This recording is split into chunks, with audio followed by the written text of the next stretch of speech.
Assalamualaikum warahmatullahi wabarakatuh. Salam sejahtera bagi kita semua. Perkenalkan, nama saya Muhammad Fatuhur Rahman. Saya dari Fakultas Pertanian Prodi Agribisnis.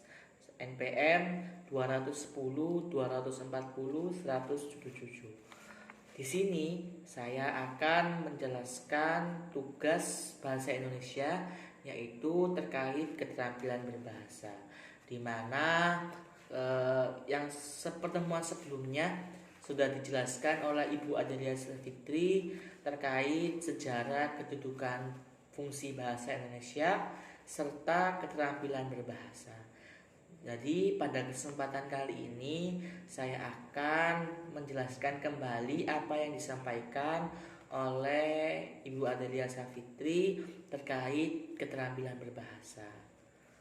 Jadi secara langsung kita bisa mengintegrasikan antara keterampilan membaca, menulis, dan menyimak.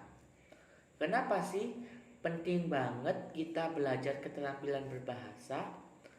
Benar, karena sampai sekarang keterampilan berbahasa sangat diperlukan, baik itu dalam perkuliahan maupun dalam pekerjaan. Karena keterampilan berbahasa ini menunjukkan tingkat wawasan dan tingkat leadership kita. Jadi banyak sekali manfaat dari keterampilan berbahasa itu, yaitu untuk meningkatkan wawasan dan tingkat leadership kita, salah satunya itu. Kemudian pengertian bahasa. Apa sih bahasa itu? Bahasa adalah alat komunikasi antar anggota masyarakat berupa simbol bunyi yang dihasilkan oleh alat ucap manusia. Fungsi dari bahasa sendiri yaitu yang pertama yaitu sebagai alat komunikasi. Jadi fungsi dari bahasa yaitu alat komunikasi. Jadi bahasa ini digunakan untuk berkomunikasi dengan orang yang satu dan yang lainnya. Selanjutnya yaitu fungsi dari berbahasa yang kedua yakni alat ekspresi diri. Misal kita cerita dengan teman, saudara maupun orang lain, itu berarti bentuk ekspresi diri kita. Jadi fungsi dari bahasa itu untuk mengekspresikan diri. Dan yang kedua yaitu alat integrasi atau adaptasi sosial. Dan yang ketiga kemudian alat kontrol sosial. Kemudian sesudah kita membahas tentang fungsi bahasa, kita akan membahas tentang aspek kemahiran berbahasa. Yang pertama yaitu keterampilan menyimak, dan ini sudah dibagi menjadi 5. Apa saja sih aspek kemahiran berbahasa? Ada 5, yaitu yang pertama ada menyimak kritis, yang kedua ada menyimak konsentratif, dan yang ketiga ada menyimak kreatif, yang keempat ada menyimak interrogatif, dan yang kelima ada menyimak eksploratori. Menyimak merupakan proses perubahan bentuk bunyi menjadi wujud makna. Jadi menyimak merupakan proses perubahan bentuk bunyi menjadi wujud makna. Kemudian pengertian dari menyimak kritis. Apa sih menyimak kritis itu? Menyimak kritis yaitu menilai dengan teliti informasi dari pembicara untuk menentukan kebenarannya. Jadi fungsi menyimak kritis itu untuk menilai dengan teliti informasi dari pembicara untuk menentukan kebenarannya. Kritis itu yaitu untuk menentukan kebenarannya. Jadi kita harus benar-benar teliti dalam suatu hal. Kemudian yang kedua yaitu menyimak dengan konsentratif. Menyimak konsentratif yaitu menangkap ide atau informasi ke informasi. dan pembicara agar tidak menyimpang dari topik yang dibicarakan. Jadi menyimak konsentratif itu menangkap ide atau informasi dari pembicara agar tidak menyimpang dari topik yang kita bicarakan. Kemudian menyimak kreatif. Menyimak kreatif yaitu menghubungkan dengan imajinasi dan keindahan sambil mendengarkan pembicara. Selanjutnya yaitu menyimak dengan exploratory. Apa sih menyimak dengan exploratory itu? Menyimak dengan exploratory yaitu menyimak dengan sangat intensif untuk mendapatkan fakta-fakta baru. Selanjutnya menyimak dengan integratif. Menyimak dengan integratif yaitu menyimak dengan tingkat konsentrasi yang tinggi, karena si penyimak harus mengajukan pertanyaan. Setelah kita membahas tentang pengertian bahasa, fungsi bahasa, aspek kemahiran berbahasa, saya akan menjelaskan tentang pengertian membaca. Membaca merupakan proses perubahan bentuk lambang atau tulisan menjadi wujud makna. Jadi, di keterampilan membaca ini kita tidak menggunakan indera telinga, melainkan kita menggunakan indera mata. Metode membaca sendiri kita bagi menjadi dua. Yang pertama, membaca nyaring dan membaca dalam hati.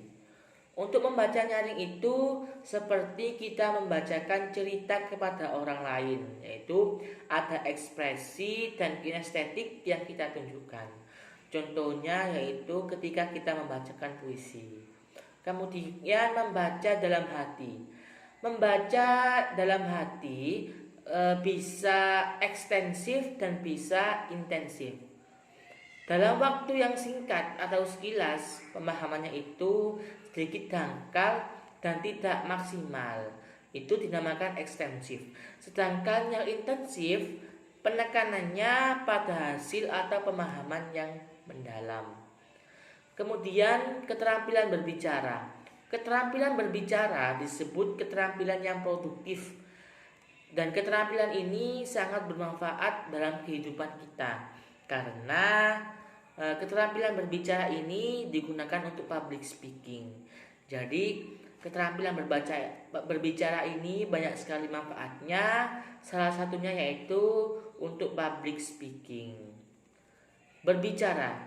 Apa sih berbicara? Berbicara adalah proses perubahan wujud pikiran atau perasaan menjadi wujud ujaran atau bunyi bahasa yang bermakna yang disampaikan kepada orang lain.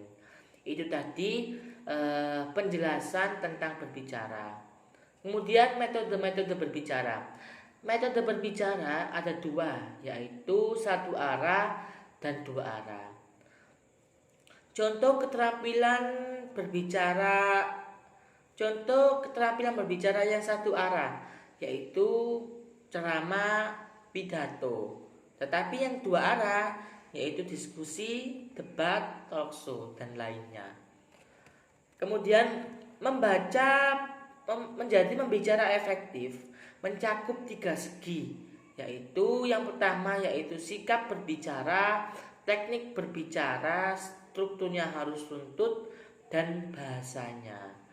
Jadi sikap pembicara itu tidak boleh angkuh dan tidak pesimis, ekspresi wajah sesuai dengan situasi dan kondisi. Jadi untuk menjadi pembicara yang efektif kita harus menerapkan tiga hal tadi. Kemudian ada beberapa tambahan untuk menjadi pembicara yang baik, yaitu yang pertama, kuasai masalah. Kemudian kuasai alat bantu, pelajari situasi dan kondisi, perhatikan latar belakang, juga tata krama, antisipasi pertanyaan. Jadi itu tadi beberapa tambahan untuk menjadi pembicara yang baik itu. Kemudian setelah kita membahas tentang menyimak, membaca dan berbicara, kita akan membahas tentang menulis. Menulis umumnya, orang yang terampil dalam menulis adalah orang yang banyak membaca. Keempat keterampilan ini saling berhubungan, tetapi keterampilan menulis merupakan keterampilan yang utama. Jadi di antara 4 keterampilan tadi, yang sangat susah yaitu keterampilan menulis. Kemudian unsur yang dipenuhi agar terampil membaca, agar kita terampil menulis. Apa sih unsur yang dipenuhi agar kita terampil menulis? Yang pertama yaitu mempunyai ide. Ide ini bisa kita dapatkan dari mana saja, misal dari membaca penelitian orang lain dan juga terinspirasi menemukan rumpang penelitian yang belum diteliti. Kemudian setelah kita mempunyai ide, kita memenuhi ejaan yang disempurnakan. Jadi kita harus dalam menulis, kita harus memperhatikan ejaan kalimat, gramatikan, karena bahasa tulis berbeda dengan bahasa lisan. Kita tidak boleh memperadukan bahasa lisan ke dalam bahasa tulis, misal imbuhan-imbuhan. Cukup sekian dari saya, kurang lebihnya mohon maaf yang sebesar-besarnya. Wassalamualaikum warahmatullahi wabarakatuh.